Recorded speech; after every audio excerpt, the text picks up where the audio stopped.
Hello,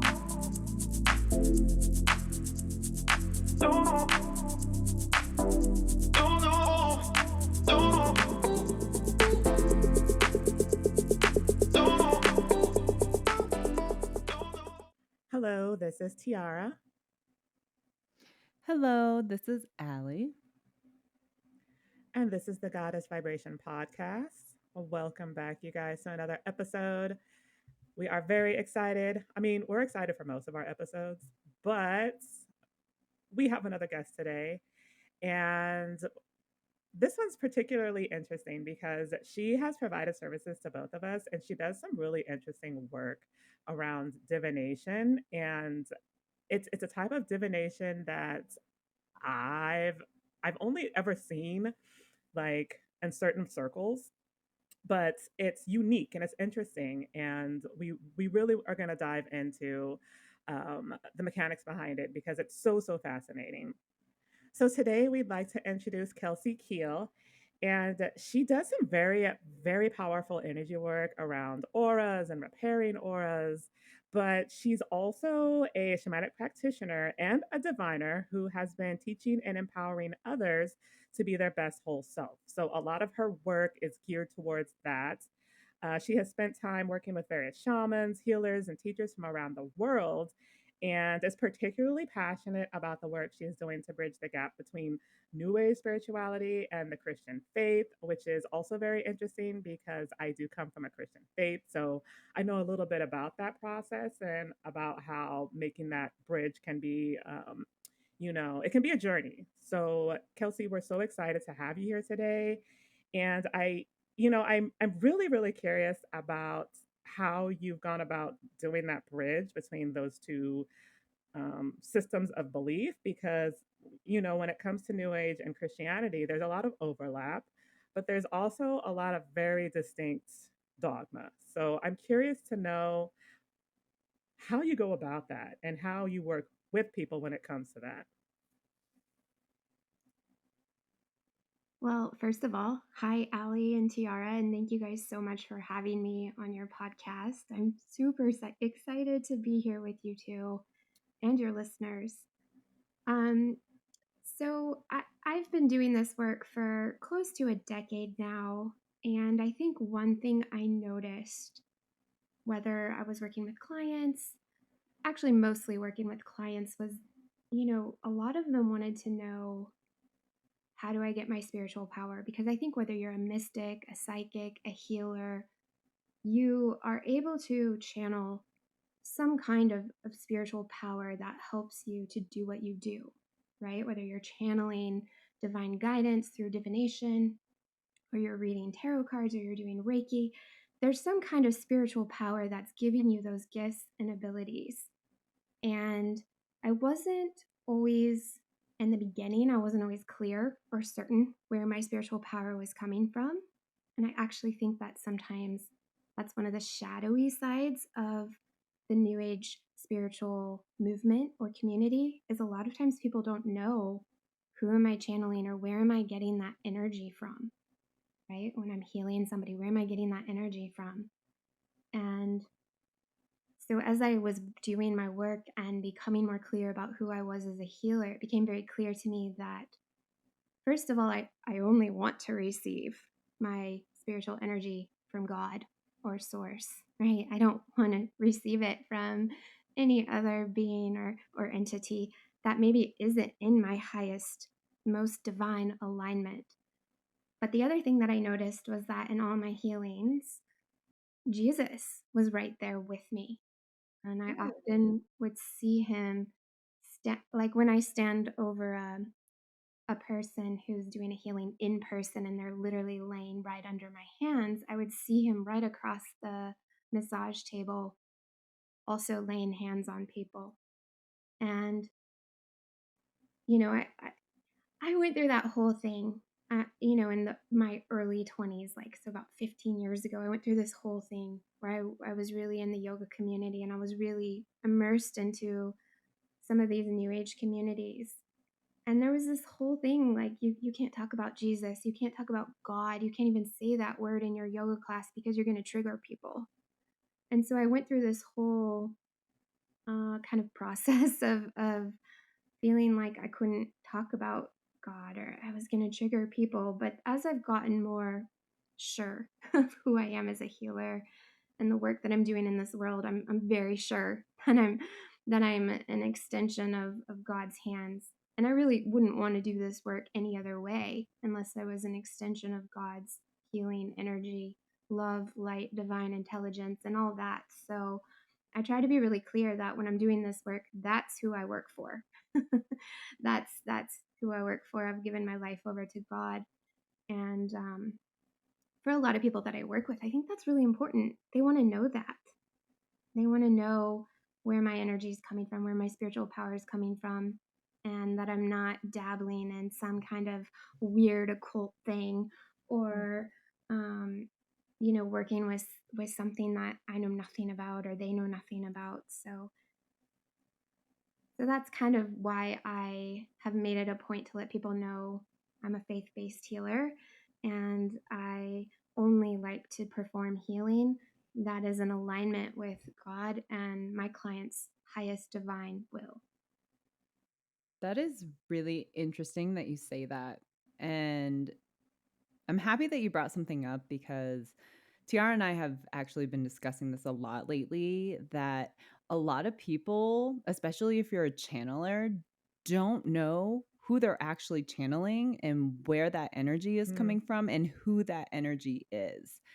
And Tiara and I have looked into this, and Tiara and I hold channeling sessions, and we've asked, and they said so many people on planet Earth who can channel, do channel, have psychic abilities, so many of them don't actually realize that they are channeling fake energies or imposter energies. And so many people, very unfortunately, do not have discernment, nor do they practice discernment. And so people just don't know like where this information is coming from, where the energy is coming from. And it's something that really needs to be brought to awareness and to people who are on the spiritual path who do have psychic abilities. I think people need to bring more awareness into their energy field. Yeah, and I completely agree with you. And I've noticed that with my clients because a lot of the clients that I work with are what I would say are going through their early stages of kind of awakening, the spiritual awakening. And in these new age communities, everybody is like so connected to spirit or spirit guides or angels or other beings. And everyone's channeling and everyone is either seeing their guides or hearing their guides. And so when these new people that are just starting to wake up to their intuitive gifts and their spiritual abilities, when they start coming into these circles, they are so desperate to connect and to have that connection that so many of us have. They're so desperate that they will take anything. And it's not a conscious decision. It's not like they're consciously saying, okay, well, let me just connect into this entity or this being. I mean, these spirits are very tricky and they do deceive you, and you do have to have certain levels of protection and clarity around your work so that you don't get deceived. But I just think that's the problem is people are so eager, which I get it. They're so eager to connect to spirit. They're so eager to find that presence in their life that they don't realize, they don't stop to pause. Just because I can connect, should I? Or is this in my highest alignment? So it's definitely a real problem that, like you guys said, not enough people are talking about.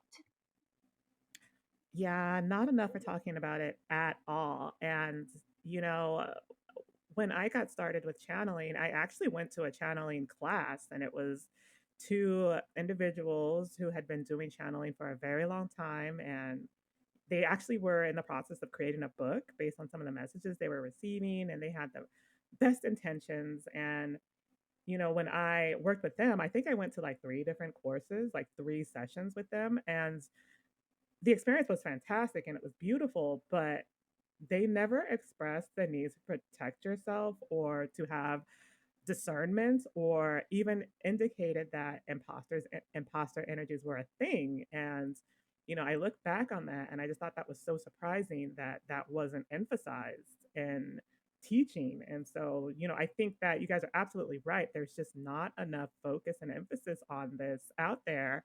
And I really don't know why. It's an issue. And I wish that there was more clarity around that, and guidance and teachings for people who do connect, that they should be aware of this and figure out a way to figure out and learn discernment.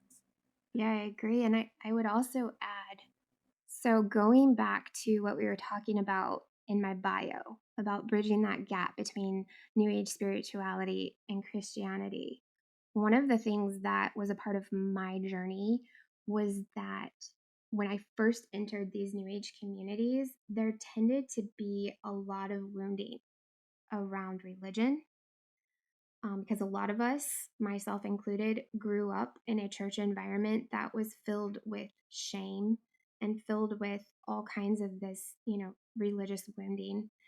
And so there that carried over into a lot of our lives, right? Because we do feel deeply wounded by churches, some of the church leaders, some of the darker side of religion. And I noticed that there was so much shame in saying that, you believed in Jesus, or saying Jesus's name out loud, or saying that, you are a follower of God. There was just so much shame in that. And the New Age community was really good at making me feel like I couldn't say those things. I couldn't talk about God. I couldn't talk about my relationship with God. It was almost like an embarrassment if you were talking about God, but you could talk about any other deity or entity or goddess or God, but you could not talk about God from more of a religious perspective. And I think that that's the shadow side of New Age spirituality. And so when I talk about bridging that gap, I think for me, it was about overcoming that shame of like, well, you can't be spiritual and not religious, or you can't be religious and not spiritual. You have to pick one. And I've just found that my relationship with God is bigger than that. It's bigger than the four walls of either of those paradigms. It's so much bigger than that, and God is so much bigger than that. And so we have to get out of those little boxes of shame or whatever it is that keep us really small. So I just wanted to add that to this conversation. And I'm so glad you did, because you are absolutely right. Like, it's always been you needed to pick one. Like, you can't be spiritual and religious. Like, it's almost like they counteract each other in some way. And I've always been of the belief that spirituality and religion kind of go hand in hand. Like, there's overlap there. And I do think that you can have a relationship with God without being religious. And a lot of people, for whatever reason, can't seem to wrap their mind around that that's a possibility. I've never understood why. But yeah, I think that a relationship with God is a relationship with God, regardless of the philosophy or the belief system. And I do agree with you that coming from religion, there tends to be a lot of wounding around that. And ultimately, that's why people leave religion, because they've been turned off in some way, or maybe their upbringing was overly strict in regards to some of those beliefs, or they just feel like it's not in alignment with them anymore. And I would say for myself, that was the case. All three of those was the case for me. And I sort of got into this place where I developed these critical thinking skills, and I started applying them to the way I had been raised, and some of the things that I was taught, and some of the shame and the fears that were instilled through religious beliefs. So a lot of people that do go to New Age come from that, and they're trying to escape that, and they're trying to find something that feels right. And so, it makes a lot of sense that a lot of people have that wounding and are trying to escape that, um, those boxes of belief. And it's a process. It really is. Oh yeah, it's a huge process. I mean, I went through the whole thing of just not wanting anything to do with Jesus or the Bible or religion or Oh, anything, yeah. and just completely turning my back on that because I was so deeply wounded. But then Mm, I almost feel like I came full circle. You come back to realize yeah. that the truth is the truth is in your heart, and it's through the connection that you will find as you Hmm. heal your relationship with God, with source. And you know, the more you get to know that truth inside of you, it creates this beautiful relationship and this connection that like I mentioned earlier, it's just bigger than the four walls of a church or the four walls of a new age community. It's so vast and expansive, and it's always changing. You know, my relationship with spirit, with God, is just constantly evolving. Just when I think I've reached a height, I then all of a sudden I'm like, oh God, I know nothing. I know nothing. Yeah. Right. And that's why I was like, it's a whole journey. And, you mentioned going full circle. And I think I did the exact same thing. I started off as a Baptist, and I think I spent some time as an agnostic. And then I was like, oh, wait, no, I'm an atheist. And so I was an atheist for a little bit. And then I went back to agnosticism. And then I was like, wait, I can have this relationship with spirit without all of this, right? And then I decided that that was kind of the better fit for myself. But, I think that that journey is similar for many of us that are trying to escape those religious beliefs and the dogma. And some of those beliefs are very, very destructive, especially some of the ones related to relationships and marriage and like a lady should act like this and, being celibate and like just the fear that they instill if you step out of some of those, paradigms and what'll happen to you and how if you don't do this, you'll burn in hell. And just that stuff is traumatizing. Like it really is. Yeah, it really is. So I grew up Catholic, which is a very strict religion. And it just, especially a female growing up in that Mm, kind of religion, like there's just so much kind of right. You either have to be the virgin, right? Or you have to be the whore. There's no in between. mm. Wow. You know, there's no in between. And although nobody explicitly says that to you, those are the stories that are ingrained in you over and over and over again. And that really does start to create something inside It of you does. that is just, you become very shameful about Yes. who you are, and you feel like no matter what I do, I'm just this complete sinner of a person. Yeah. And so that's really hard to overcome.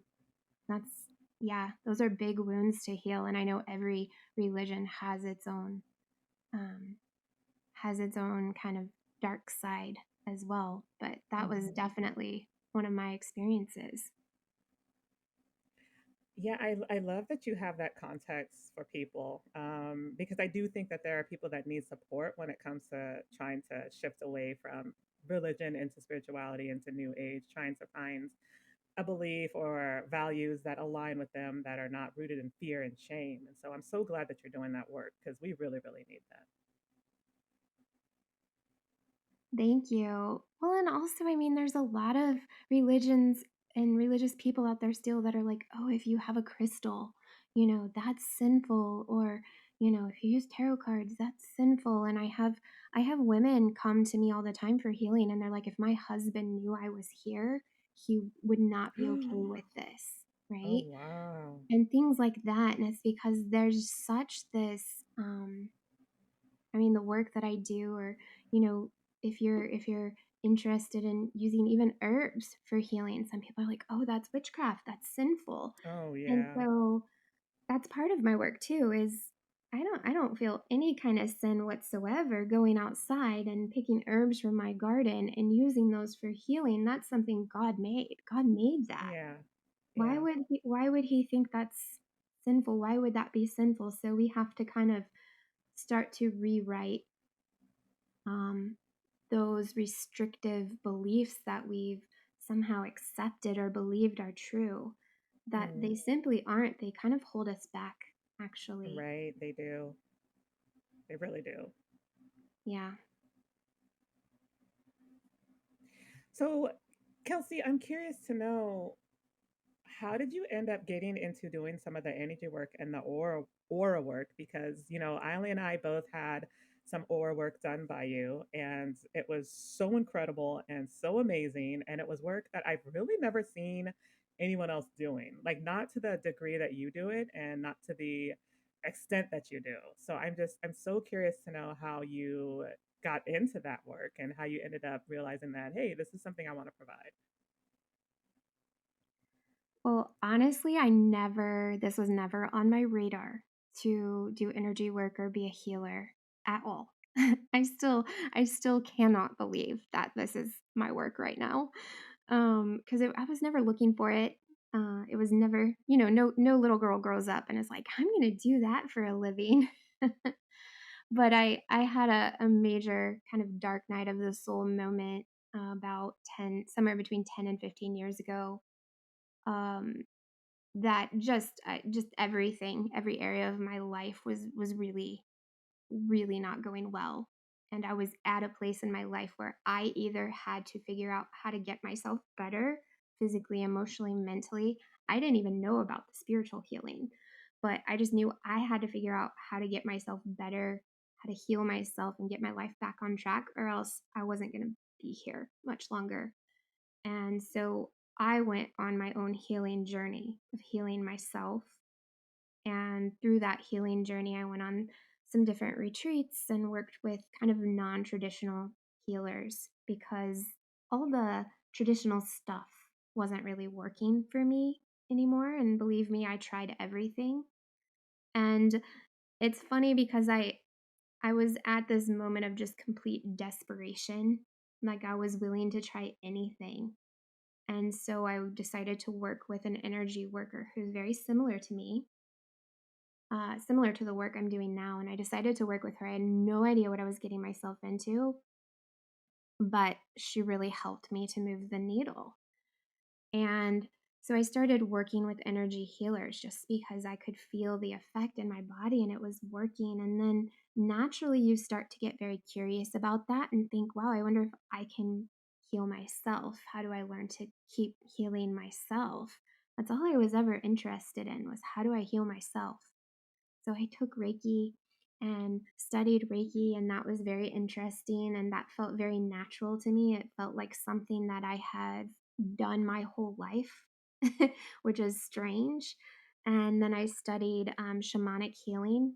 Again, I didn't think that I was going to make a career out of it or that it was going to be something that I would end up helping with others. I just did it because I was curious and I did it because I wanted to learn. I'm a student of life and I just love learning. But I would go to these shamanic healing workshops and I would, the teacher would be describing like, okay, we're going to extract, negative energy from a person's body and I would the whole time she would be like describing the exercise, I'd be like, I I can't do this. This is so weird. There's no way I can do this. And then every time I would just get out of my head and I'm like, well, you either have to leave or just try it. And I would try it. And immediately I would be like, oh, this feels so natural. It was like I've done this in perhaps other lifetimes, or I just came here meant to do this work, but it felt so natural. And and repairing auras just became it was never hard for me. Not even in the beginning. And over the years it's just been something that has grown. I would say that in the beginning, I took classes to kind of give me a foundation of what my healing would look like, my healing abilities would look like. But over time, it just became less about something I read in a book or studied in a workshop or anything like that. And I just became very much in tuned to people's energy fields and started to see all the ways that they crack and break and all the abnormalities that happen in these energy fields. And I just realized that there was so much that I was seeing that wasn't even explained in a book or online or Wow. anywhere. I was seeing these things and then I would look over at my spirit guides and Jesus and all these beautiful spirits standing around me. And I'd just be like, okay, what do I do? And then they would show me and they would teach me. And on the fly, sometimes they were training me as I was working on clients. And so it's just been a lot of years of practice and kind of honing my skill.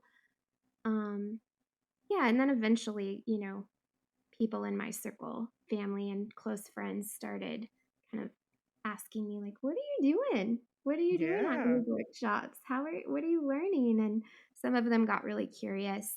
So I started working on family and friends in my living room floor, and then it just grew. It grew to this beautiful business that I have, and totally unexpected. And yeah, I still can't believe this is my life sometimes. Yep. Whoops. Sorry. It's okay. It's noon. Well, it's noon here. I was like, what is that? Okay. Maybe there's a spirit there. Maybe. Love it. I By the abs- way, oh, oh, sorry, go ahead, Allie. I was just going to say, I absolutely love that story. And I love that you have a team that was willing to help build your business, because I don't think anyone really starts a business in spirituality knowing that this is what they want to do. And I feel like the business kind of finds you. And I love that you had the support of your team and the universe to really help build what you've built, because it is very admirable. And Tiara and I have been working on building our businesses in this space, and I have so much support from my team. And I don't really think that people understand that if it's really meant for you, you will have that backing. You'll have the backing from the universe, you'll have the backing from, you know, other spiritual teachers, or it will resonate with you. It will feel right. Your intuition will lead you there. And so many people just are not in tune to what they want. And or even if they go looking, they don't know the signs. They don't know, well, am I on the right path, am I not on the right path? But the people that just really follow that intuition, it just finds them naturally, and that's how you've arrived and this is what you're meant to be doing. Oh yeah, that's so beautiful. I finally had that moment where I could feel God was leading me towards, okay, you're going to quit your corporate job with your husband and you're going to leave it all, and you're going to do this. And I could feel that, and I was resisting it for a long time, like for probably 3 to 5 years. I was just resisting that calling. And then I just had this moment where I finally pretty much just surrendered my life, gave it over to God, and I was like, okay, I am done fighting you. Just open the door. Whatever door I am meant to walk through right now, just open it, and I will not resist. I will just walk through it. But Mm. you have to show me the way. And you have to also be willing to know that whatever door God opens for you, it's going to be probably really weird and uncomfortable and nothing like what you thought it would be. But which is, I know you guys are going to ask about carry shield divination, which is that was part of it. I was just like, are you kidding me? That's the thing you want me to do right now? But I think when you have that moment of surrender and you realize, I don't know God's plan for me. I don't know the bigger purpose right now. But if I am willing to just surrender myself and surrender my ego and let myself walk through whatever door I can, then all those opportunities start to open up. And if you're meant to start a business, then that's where you're going to be led. You know, I just want to give a little bit more context about the aura work that you do, Kelsey, because it's so unique and specific. And again, it's not work I see very often. So please, correct me if I'm wrong, but you can see people's auras. You can see the state of their aura. You can see things like fractures, tears, and rips, and where the aura might need work. Can you also see like the energy attachments and the negative entity attachments as well? Yes. Yep. Wow. I can see all the dark, kind of the dark spots, the places where maybe negative or unwanted or unhelpful energy will pull up in certain parts of the energy body. I can see where the energy channels and meridians get clogged. Um, Yes, I can see the attachments, the cords, or the kind of technology, spiritual technology that some of these entities will sometimes use to Wow. kind of hook themselves up to people, and they'll Yeah. drain you of your energy, or they kind of loosh off of you, these darker entities, because what I've learned is because they're so disconnected from source, they cannot generate their own life force. And Yeah. Right. so Right. one of the reasons that they will attach to people is because they cannot sustain themselves like we can. And so they'll attach to us. It's more of a survival thing for them. It's just Wow. they're a predator and they're trying to get their next meal. And um so I see those things. I see some of the weirder and darker things, but also the way I explain the aura to a lot of people, or the energy field to a lot of people, is it's just like our physical body, okay? Because our physical body, we wash it every day. Well, most of us do. We wash it every single day, and it needs cleaned. And so the energy field is just the same. It needs cleaned or spiritually cleansed, because it attaches all kinds of kind of auric dirt or debris, negative energy you pick up from people when you go out anytime you leave your house, and anytime you're interacting with somebody, you're exchanging energy with that person. Anytime you go to a location, you're exchanging energy with that location. And so sometimes that energy gets stuck in your field, and it needs to be cleaned or cleared, just like you would shower, just like you would brush your hair or wash your hair and brush your teeth. And um, so yeah, that's some of the work that I do, is just helping to clean and clear people's energy fields.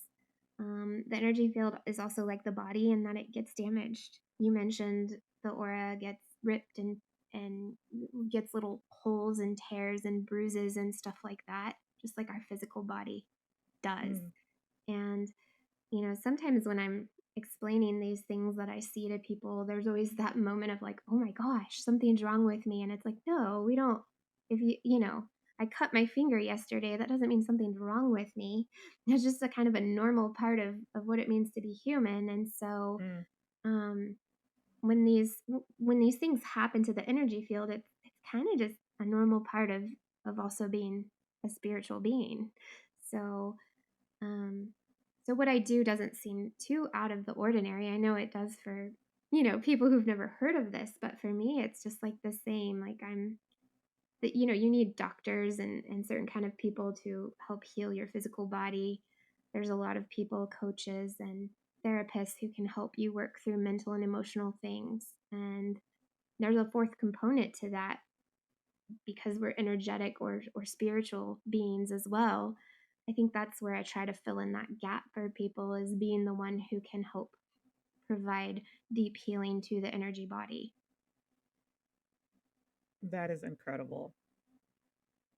Again, I do not see a lot of people doing this level of work. And, I did go to someone who she couldn't see auras, but she could like see some of the denser energies afflicting the aura. And, I did some work with her, but it was nothing near as extensive as the work that I did with you. So, Kelsey, you are so incredibly gifted. And I admire that so much. Oh, thank you. That's very sweet of you. So we both have done work with Kelsey, and that's why we invited her on. And we do find her work to be very incredible. Aura repair, I don't think people understand. We all have an aura, and it all extends from within ourselves and the core of our bodies, but also from our chakras. And I didn't realize how important aura repair work was until I really got deeper into my spiritual gifts, and when I started channeling and I was welcoming energies into my auric field. And I go through these I go through these moments where I'm just so tired, and it's not because like I'm overworking myself, or it's not because I'm doing too much exercise or whatever. It's just I didn't realize until I met Kelsey that she was just like, if you have any rips in your aura, if you have any rips, tears, holes, even cords, like if people corded themselves to your auric field, because energy cords that also exist, she was like, that's all leaking your energy. And I was just like, this all makes sense on why I'm so tired all the time. It's because people do not have awareness of their auric field and what state their aura is in. And really, if something is wrong with your aura, the effects it can have on your everyday life. Yeah, I always tell people that I call it life force energy. There's a lot of different words that people use, but like your vitality, your essence, your spiritual energy is meant to stay in your energy field, right? That's yours. Um, Even when I heal people, what I've learned to do is I can give my own life force to somebody else. And that would probably heal them as well, but then I would be depleted, right? That is meant for me, and that is meant to sustain me. And so if we're leaking or draining or giving that energy over to somebody else, that depletes us, not just energetically, but physically, mentally, emotionally. We start to feel depleted in every way possible. And so that, our energy field is like a container, and it's meant to hold all of us inside. And so when I'm healing people, and I think in Reiki, or at least when I teach Reiki to people, what we're teaching is you tap into that life force energy of God, right? You connect up to God. You also connect down to the earth, and you pull all that spiritual energy, you bring it into you, and then you're filling up the client with that energy that's coming from kind of that higher source, right? So you're not depleting yourself, because sometimes people will go overseas, like to like the old kind of like ancient Indian healers in India, or other parts of the world, and they're always like, these healers are amazing, but they're all like really sick, and half of them are crippled, and they can't walk, and they're missing teeth. And it's like, yeah, because they probably are incredible healers, but they're probably not tapping into that kind of overflowing infinite supply of that God, light, love, intelligence, all that healing energy. They're probably using their own energy, which I personally believe we're not meant to. That's for us, and that's supposed to sustain us. I absolutely love that perspective. That perspective is amazing. I had an appointment last week with my acupuncturist, and I told him that I got the attunement, and he was just like, don't do Reiki 2. And I asked him why, and he had a very interesting perspective where he was just like, well, Reiki is a very like once you become Reiki 2, like, you can obviously work on other people, because Reiki 1 is meant to work on yourself. Reiki 2 is meant to work on other people. And he said it's a very interchangeable energy. And he was like, people who have like very bright auras and very big auras, like energies are just naturally drawn to you. But when you open up those channels of interchangeable energy, he was like, you could be more susceptible to taking on other people's energies and emotions and things like that. And he was just like, and because I'm very empathic, he was like, I could see, you're already having issues with your energy because you give so much, because you have a bigger aura and people want so much from you. People want to take from you. And he was like, I understand that you're protected, but he was like, you have to know what you're welcoming when you move up into the next attunement. So I thought that was really interesting. Yeah, it kind of reminds me of the idea of spiritual boundaries. I think that, again, that's not something that's probably taught, but getting really clear about what is allowed into your field and what isn't allowed, and also understanding that you just because you can do an attunement doesn't mean you should, right?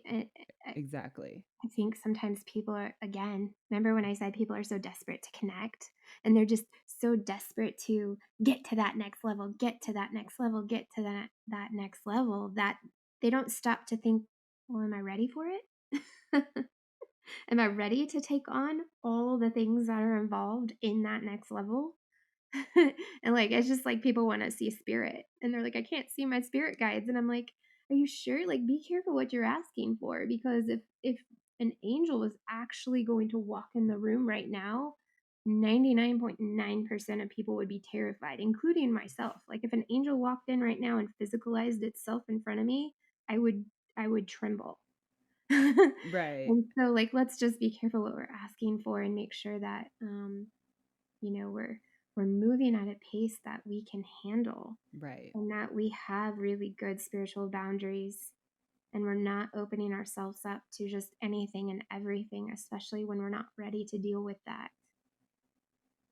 Yes, and this was the cautionary tale that I wanted to share with our listeners, because I know a lot of people who are very eager in this, and like I see people pushing their healing, and they're just like, "Oh, like I've done like a year's worth of work in a month." And I'm just like, "Whoa." It's a lot, because I don't know if it's the eagerness. I don't know if it's just, you know, shadow work is obviously not fun.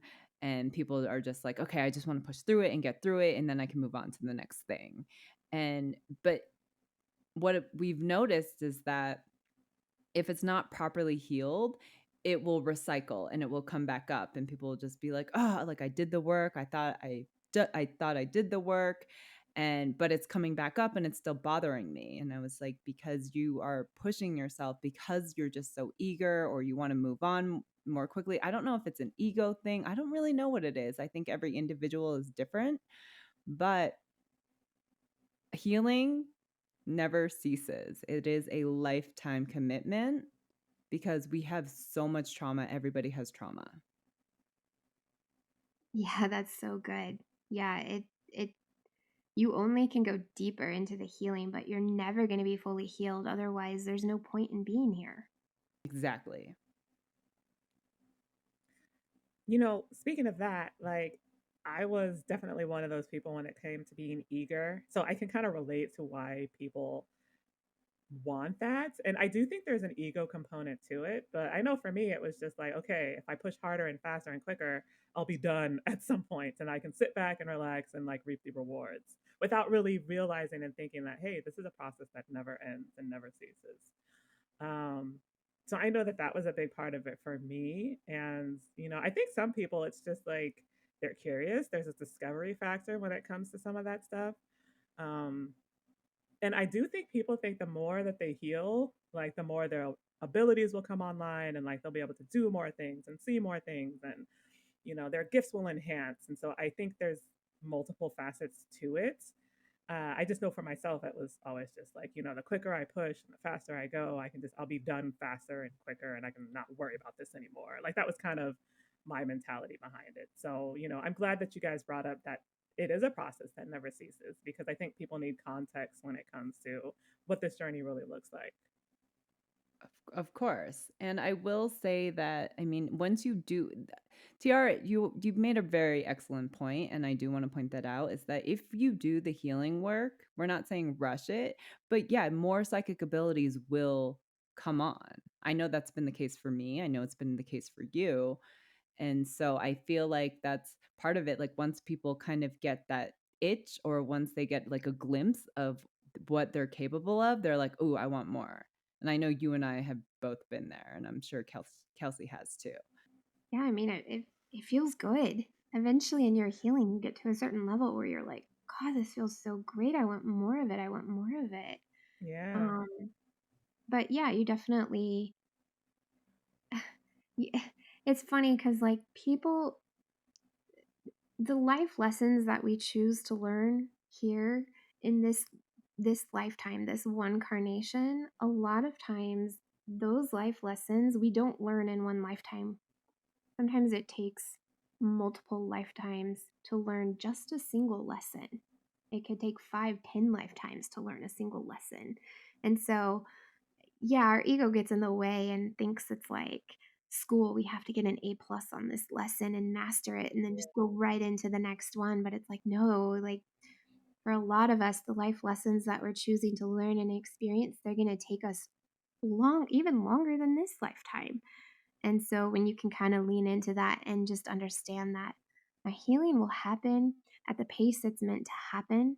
There are days when you're going to feel that energy behind your healing that's pushing you to move a little bit quicker and really start cycling through some of those lessons. But then there's going to be periods in your life where you're just going to pull back and be in more of a resting or relaxation state and pausing and just kind of waiting and regaining your energy so that you can start working through the next lesson when it comes. But to think that the journey is just a constant, straight line from here to the top, and it's not like that, right? You're going to have moments of expansion where things are moving quickly, and then you're going to have moments of actually contraction where you feel like you're stuck or you went backwards. And I always tell people, like, the contraction is just as good as the expansion. You got to learn to love the contraction just as much as you love the expansion. I love that you mentioned that. So, for our listeners, Kelsey also does really interesting work within the Akashic records or the Akashic records. Some people say it both ways. And I have dabbled in it a little bit. I have had some very interesting experiences trying to reach the records. I feel like reaching the records is a very like privileged thing. Can you kind of walk us through the process and how you got into it? How I got into reading the Akashic records, I kind of stumbled upon them by accident, actually. Oh, um, really? yeah, well, so you guys, we've talked about it a couple times that I did study shamanic healing, which is a very kind of ancient form of healing, and one of the tactics that a lot of shamanic practitioners learn is how to do a journey, a shamanic journey, right? They learn to alter their consciousness. Um, some traditions will alter it through, like a psychedelic or ayahuasca or something of that sort. But I learned to alter my state of consciousness just by listening to a steady drum beat, which is a very ancient way of kind of altering your consciousness and being able to kind of journey. That's why they call it journeying, because your soul or your consciousness gets to journey into different realms. And so that's always just been one of those skills also that's came very naturally to me. I've always found it really easy to just walk into other realms of consciousness, which seems super bizarre to say out loud, but it's just been a natural thing for me to do. And yeah, I stumbled into this huge, like for me, it looks just like this massive library that never ever ends. It's just bigger than you could even imagine. And I kind of stumbled into it one day and realized that I didn't have context for it. It wasn't for a few months later that I realized what it was. But basically, the Akashic Records, for your listeners, it's a library that houses everything your soul has ever experienced. So, any past life it's ever had, not just on this planet, but in other star systems, even in other like parallel universes. I mean, as if you have a soul, then there is a story. There's a record of everything your soul has ever experienced, every thought it has ever had, every action, anything it's ever done. There's a record of your soul. And so the Akashic Records is quite a massive thing. And it can get really confusing, especially if you don't know what you're doing or what you're looking for. But if you know how to access them, they can be really helpful in helping a person sometimes to understand um, who they are on a soul level. And it can even help us to better understand, what our gifts are or why we are the way that we are sometimes. I absolutely love that. So, a lot of the work that I do is like soul retrieval, soul integration, and a lot of ascension work with my clients. And I have really learned through soul integration is learning about the story of the soul and knowing where you've reincarnated and how many times you've reincarnated and why we keep reincarnating, and like figuring out soul contracts and why we make soul contracts. And nothing is coincidence. Everything happens for a reason, you guys. Th- Everything has honestly mapped out, and I don't really think people are conscious or aware of that. Yeah, well, I'll share this vision with you. Because Please.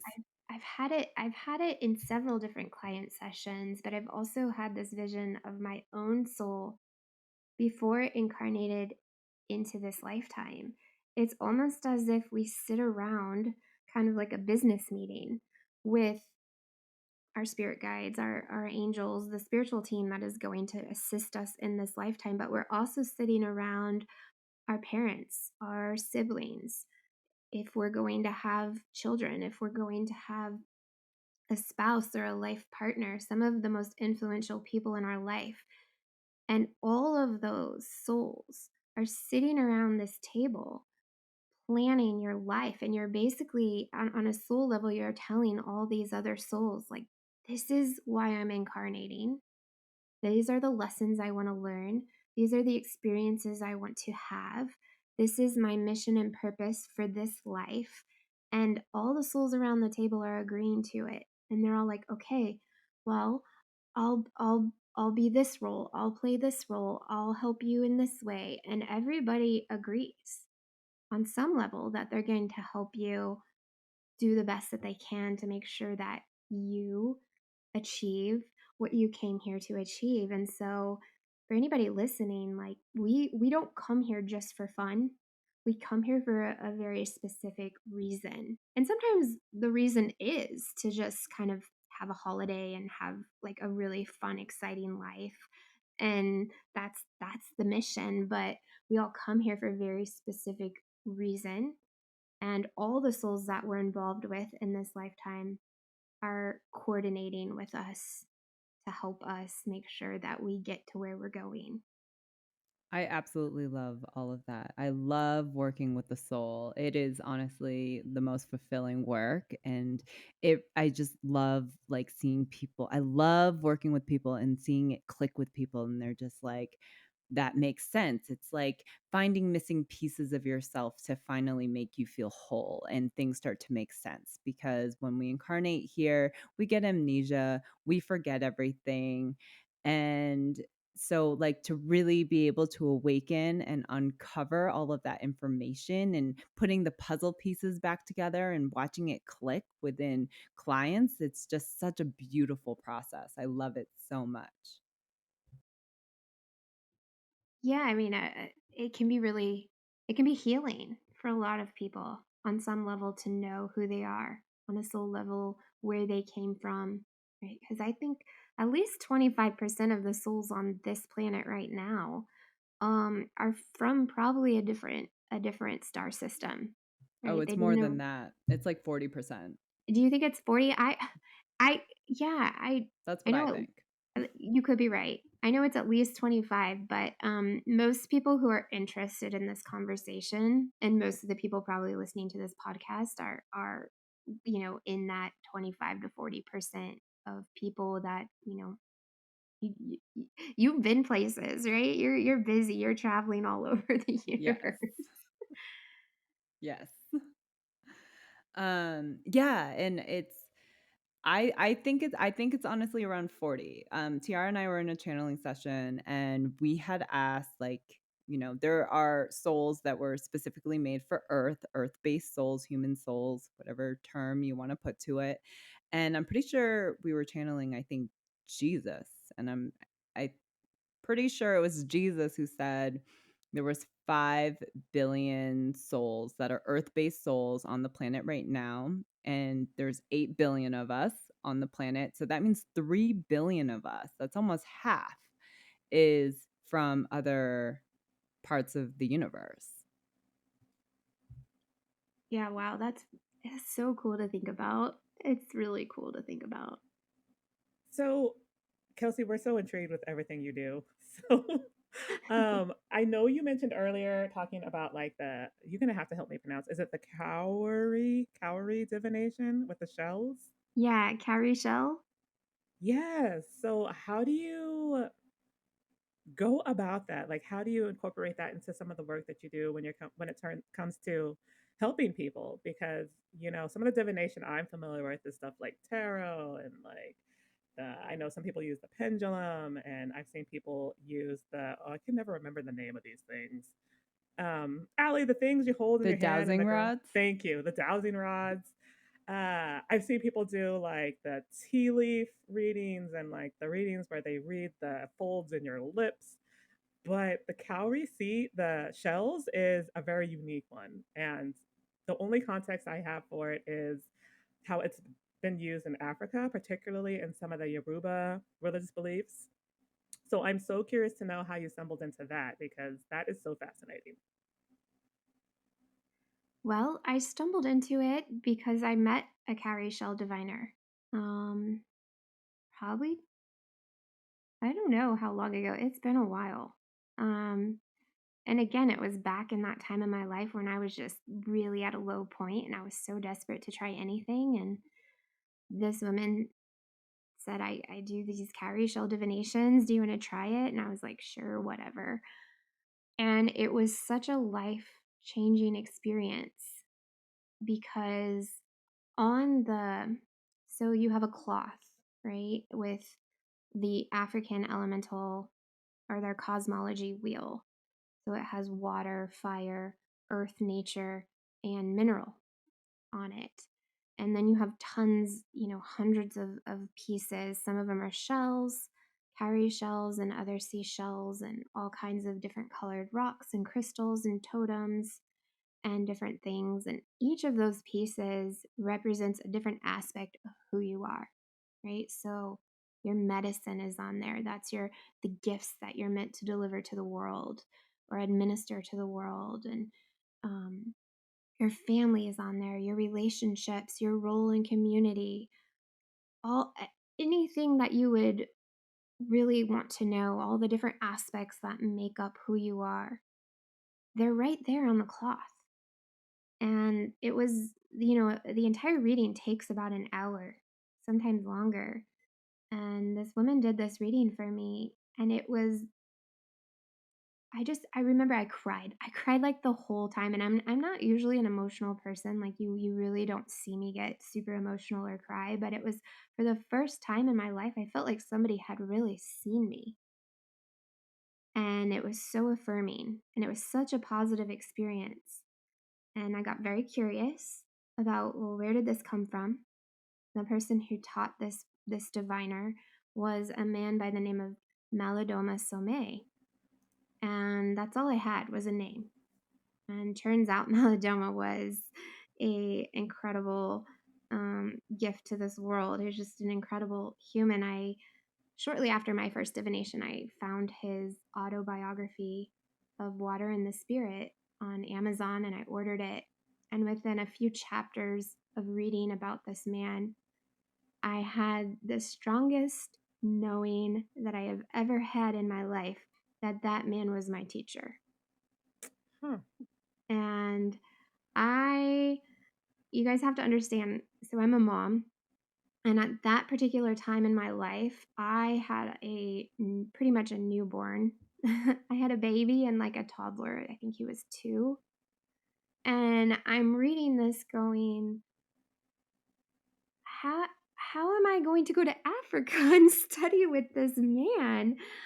And I don't even know him. And this sounds like the most crazy idea I've ever had. But I just had such a strong knowing that Malidoma was going to be such an important part of my life. And I could not shake that feeling. And so I finally, again, just surrendered. I gave it over to God and I said, okay, God, if you want me to meet this man and study with him, you're going to have to clear the way because I'm not leaving my babies and traveling across the continent. And I'm, I can't leave my babies for more than, a few days at a time. So you've just these are my parameters, but other than that, if you can make this work, I'll go meet him. And not even like a few weeks later, I got a call from a friend, and she was like, Malidoma is going to be in Colorado for a week, and I'm in Kansas. So it's a neighboring state. And that started probably 6 or 7 years of me getting to study with Malidoma. He was the one who taught me how to do the divination with the cowrie shells. Um, I spent many weeks and weekends training with him and learning, the West African cosmology that was very specific to his tribe. He's originally from West Africa, near Burkina, and so that's how I got into it. I think you asked me. I think you asked me how I use that with clients, I believe.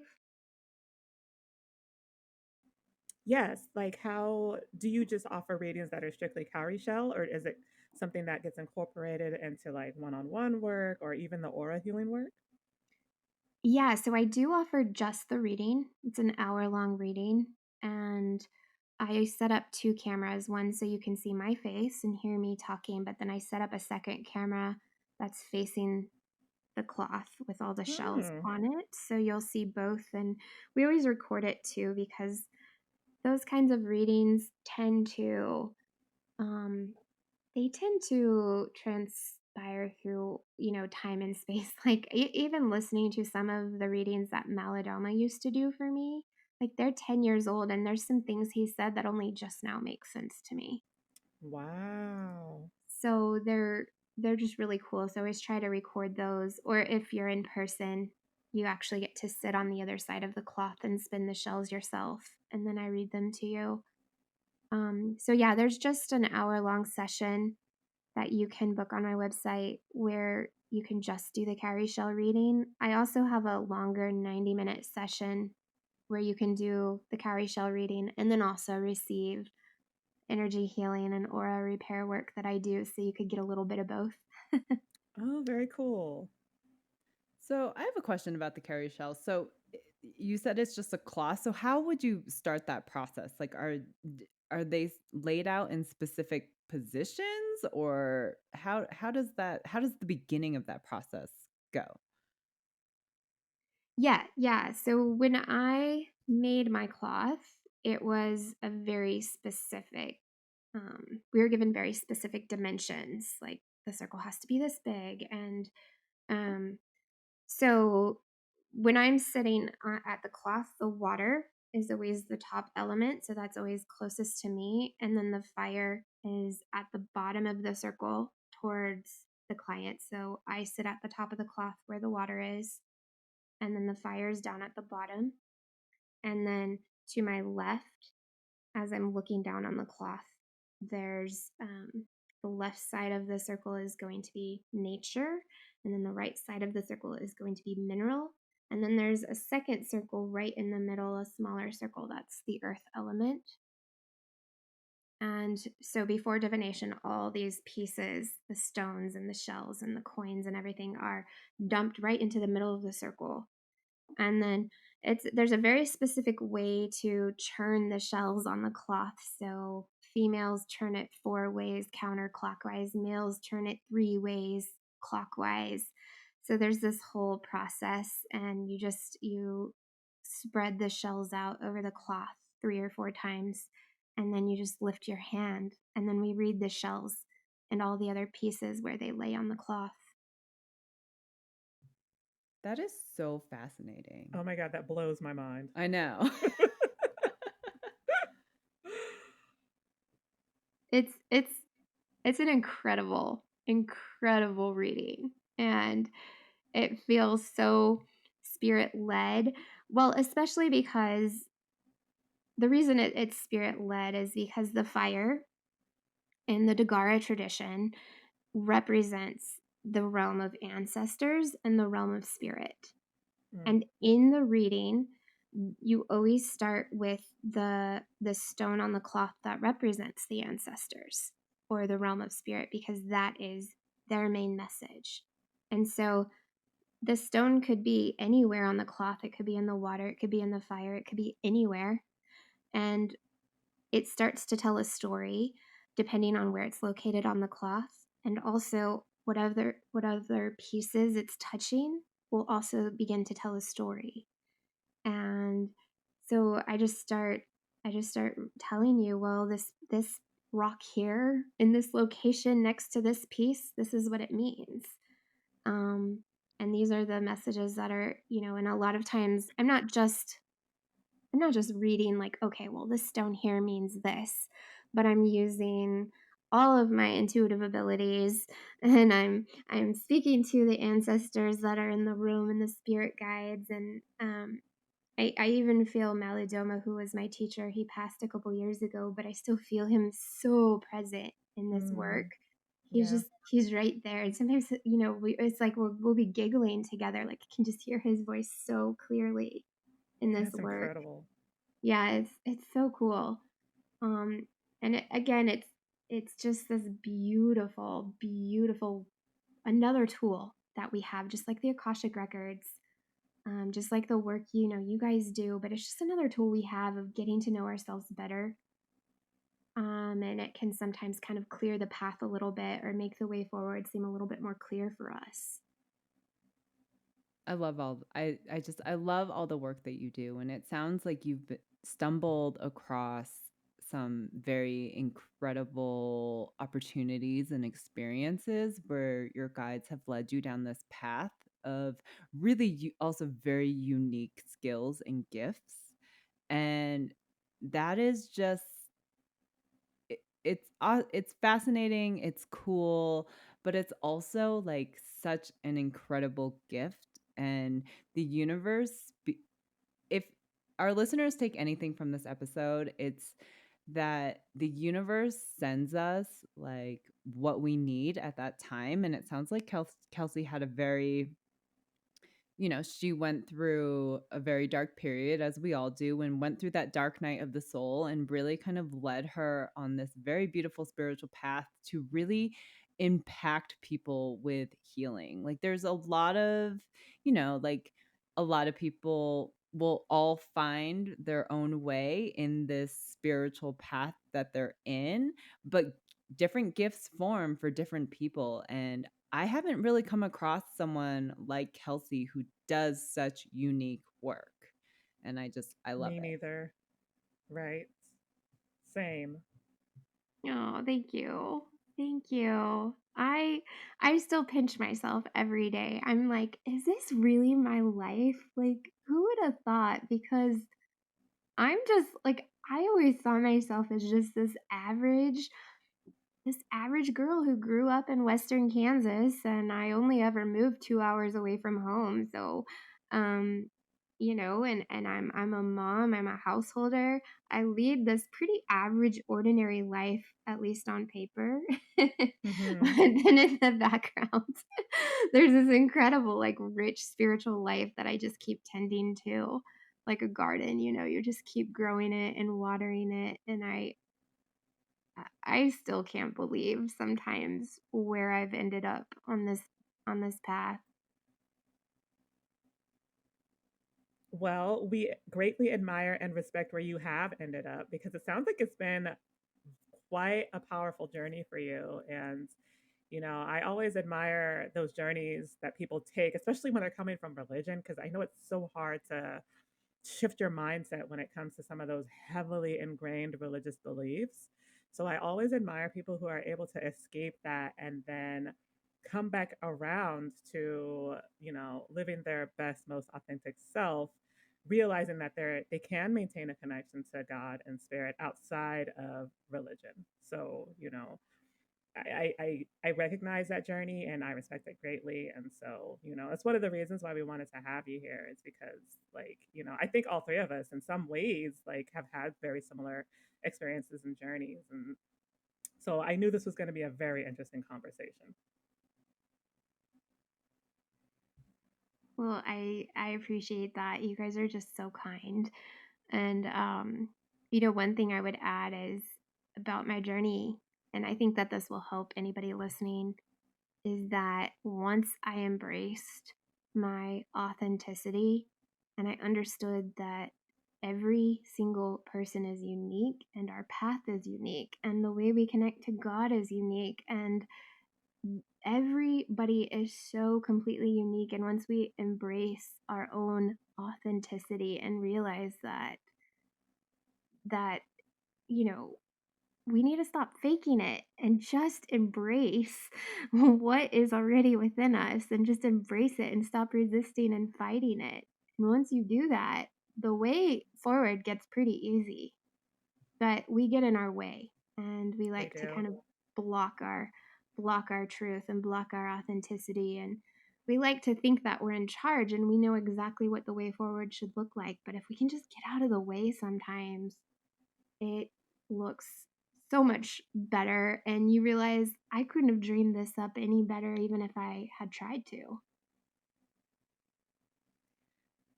I have a lot of respect for you for mentioning that, because trigger warning to our listeners, a lot of people don't live from the authentic self. A lot of people live from the ego-based self, where it's like fake it until you make it, or it's just one of those things where when you don't live from the authentic self and when you're living from the ego part of yourself, that's when all the blocks go up. That's when all the walls go up. And you think, and the ego's telling you, no, you're on the right path. Like, look at you, you're kicking butt out there. And then spiritually, you're like killing yourself in a lot of ways. And so a lot of people, it's really hard for people to have that awareness between their ego based self and then their authentic, like spiritual based self.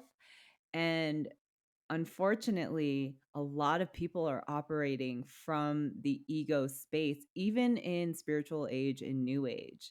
And there's a lot of imposter energy out there, and there's a lot of imposter syndrome out there. And people looking for spiritual healers, it's really important to be able to pick up on those signs when people are not living from their authentic self, because it's like going back to the beginning of the episode when we were kind of talking about imposter energies and fake energies, because those also exist in people. And so when you work with spiritual healers, you guys don't know, like, it's a very intimate journey between you and like the person you're working with. You are letting them into your energy, you are letting them into your soul's history, you are letting them in. And you have to be, I want our listeners to tread on more of the cautious side of who you're letting into your energy field, including like physical 3D people who are spiritual healers. Yeah, I can actually say, I mean, as a healer, I sometimes have to clean up the damages that are caused by people kind of getting into the wrong healing circles, or working with the wrong kind of person. And so when it comes to being authentic, I try to be very open and honest about, this is who I am, this is what I do. And I'm not going to be for everybody, and I'm not trying to be for everybody. There are going to be plenty of people who don't resonate with me and are not going to find benefit in my work, and that's okay. Because when I'm being truly authentic, it's like I put out this, almost like this magnetic beam that is going to attract those who are a good fit into my circle. And the more clear I get about who I am, the more I'm able to attract the people that are the perfect fit for me. And so, and then it works the other way too, because if you know who you are and you're in touch with that place of authenticity and you're really in touch with your discernment, you're going to know which people you want to let into your field and which people you don't.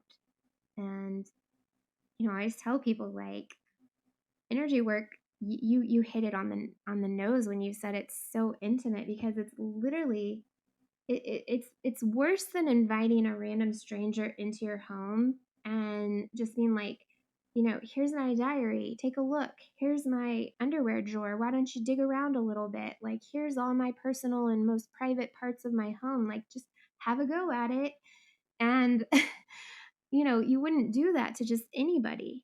In fact, there's very few people in the world that you would be comfortable allowing into your home to witness some of the most personal and private parts of your life. And so, when we're working with healers or psychics or anybody of that nature, we do need to be very discerning and be like, is this what's truly best for me? Do I feel that energetic alignment? Do I feel that big yes in my body? And if there's any kind of signal or sign or something in my body that's saying this might not be for me, you have to have the strength and courage to say that's not for me and then walk away. Otherwise, you end up doing more damage than good if you force yourself to go forward with some of these situations that they can actually make things worse for you. Wow. I think you had mentioned that to me when we did our session, that you intuited that perhaps there was a healer or someone I had worked with who had done some damage. And I thought that was so interesting. I didn't even know that that was a thing. So it was just very interesting to hear you say that. Yeah, Absolutely.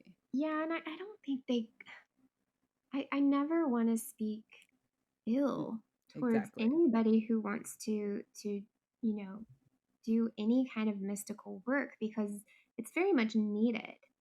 It is. But I also think that any kind of healer or mystic needs to take full responsibility for, um, again, kind of going full circle to where we started this podcast. They need to take full responsibility for who they're channeling, who they're working Mm, with, where they're getting their spiritual energy, where they're getting their divine guidance or information from. You need to get clear about that. And if you're not clear about that, you shouldn't be touching other people yet until you know.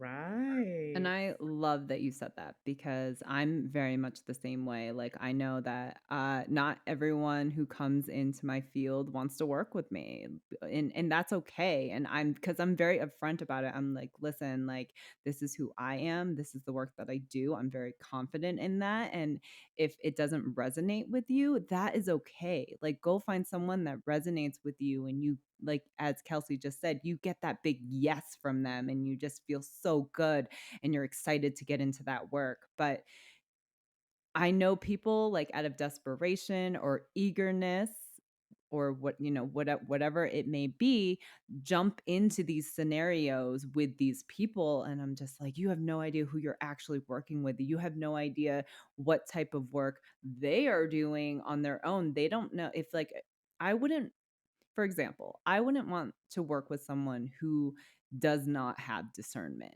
because say if someone's like, "Oh, I'm a channeler," but they don't have that discernment and that confidence and that trust in themselves, it's like, well, how do you know that that person is channeling the correct entity or the correct energy if they do not know? And then you're taking that information and they are giving you that information, and, you know, you have to be careful with that stuff because some of that information is going to be wrong. Some of that information could actually steer you in the wrong direction, setting your journey back.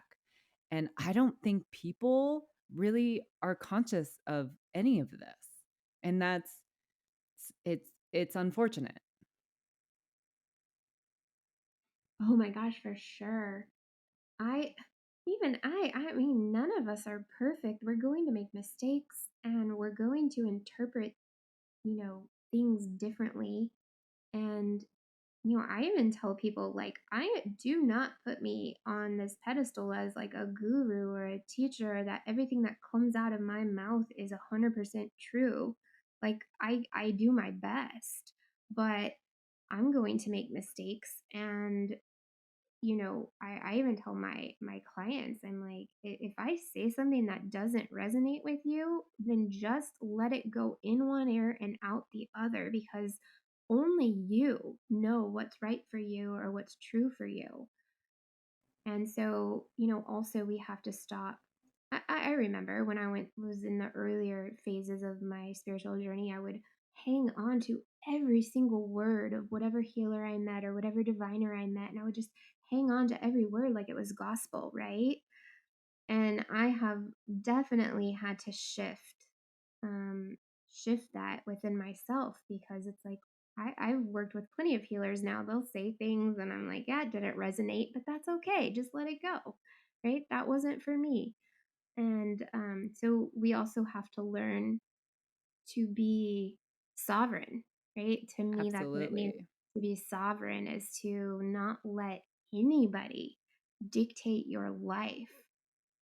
You can definitely seek the help and the guidance, but also at the same time, you're the author of your life and your story. You get to create it. Don't let anybody else write that story for you.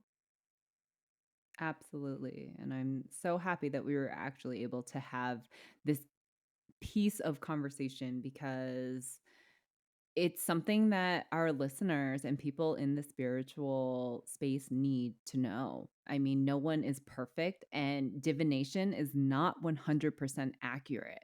And so it's really important for individuals to build that intuition and find what resonates with them and discard what doesn't. Yep, exactly.